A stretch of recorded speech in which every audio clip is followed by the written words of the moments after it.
मेरे प्यारे साथियों, वाहिगुरु जी का खालसा, वाहिगुरु जी की फतेह। शब्द हजारे जो हमारे नित्यनेम की बाणी है, हम रोज पढ़ते हैं। जपजी साहब के बाद शब्द हजारे का पाठ किया जाता है और इस शब्द हजारे के पाठ में जितने शब्द हैं उनकी हम अर्थ विचार कर रहे हैं। परसों हमने जिस शब्द की विचार की थी उस शब्द की संपूर्णता हुई है। आज हम एक नए शब्द की विचार करेंगे जो शब्द हजारे बाणी में सबसे अंत में आता है, आखिर में आता है। यह साहिब श्री गुरु नानक देव जी महाराज का ही शब्द है, राग बिलावल के अंदर। इसके अंदर मन और तन को उपमा दी गई है, अलंकार का उपयोग किया गया है और इस वजह से यह शब्द भी बड़ा कीमती है, समझने जैसा है। हम रोज ही इसको पढ़ते हैं लेकिन इसका जो भाव है वह हम नहीं समझते। इसलिए यह जो अर्थ चिंतन का सिलसिला हमने आरंभ किया है। आओ इस शब्द की आरंभता किस प्रकार होती है और किस प्रकार से इसका अर्थ होता है हम श्रवण करें। शब्द इस प्रकार से आरंभ है। बिलावल महल्ला पहला। राग बिलावल में महल्ला पहला का अर्थ है पहले स्वरूप, पहले घर के मालक साहिब श्री गुरु नानक देव जी महाराज, उनका यह शब्द है पहला, पहले सदगुरु का यह शब्द है। शब्द क्या है? मन मंदर तन वेश कलंदर, घट ही तीर्थ नावा। उपमा देकर के, अलंकार को वर्त के हमें समझाने की यह कोशिश कर रहे हैं महाराज।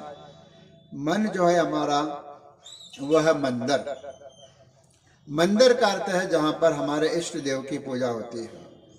जैसे मंदिर में जाकर कोई मूर्ति की पूजा करता है, कोई अन्य स्थान पर जाकर के अपने इष्ट की पूजा करता है, वह सब मंदिर है।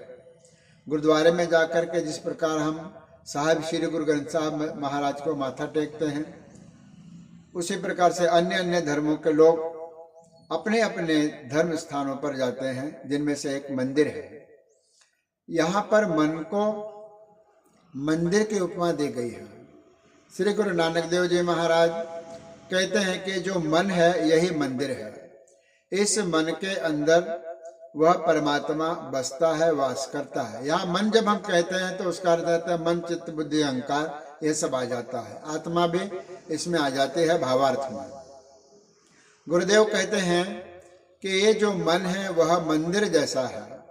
तन शरीर कैसा है? वेश कलंदर। ये जो हमारा शरीर है वह कलंदर के वेश जैसा है।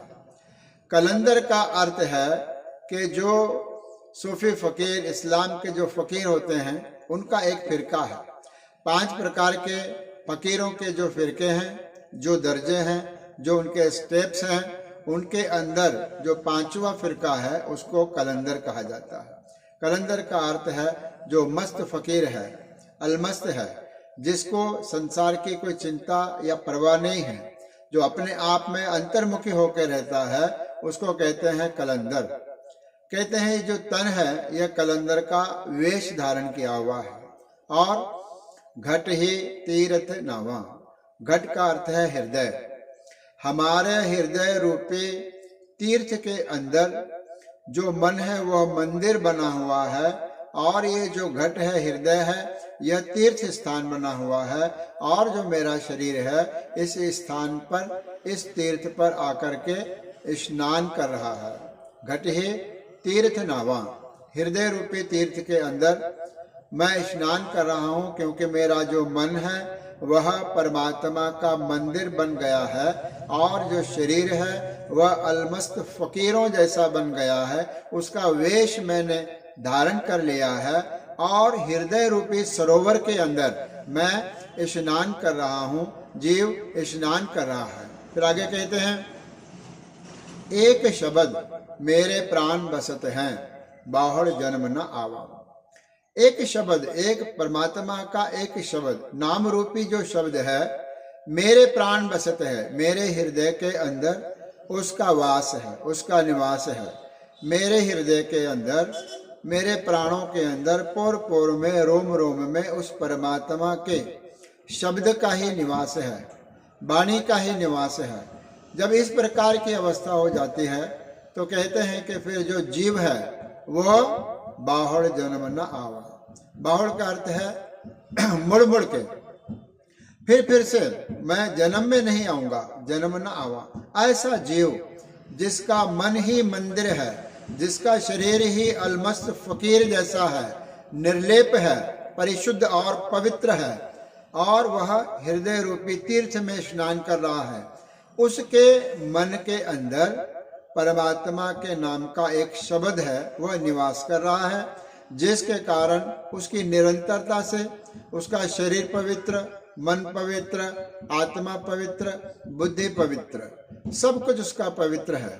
और ऐसा इंसान, ऐसा जीव, ऐसा जिज्ञासु बाहुड़ जन्म ना आवा, मुड़ मुड़ के संसार में फिर वह जन्म नहीं धारता, अर्थात उसको मोक्ष की प्राप्ति होती है, उसकी मुक्ति हो जाती है, 84 लाख योनियों से वह परे हो जाता है। यहाँ पर शब्द का एक छंद पूरा हुआ है। सारे शब्द में 4 छंद है। आने वाले छंदों के विचार हम परसों करेंगे। आज इतना ही। धन्यवाद। गुरु राखा।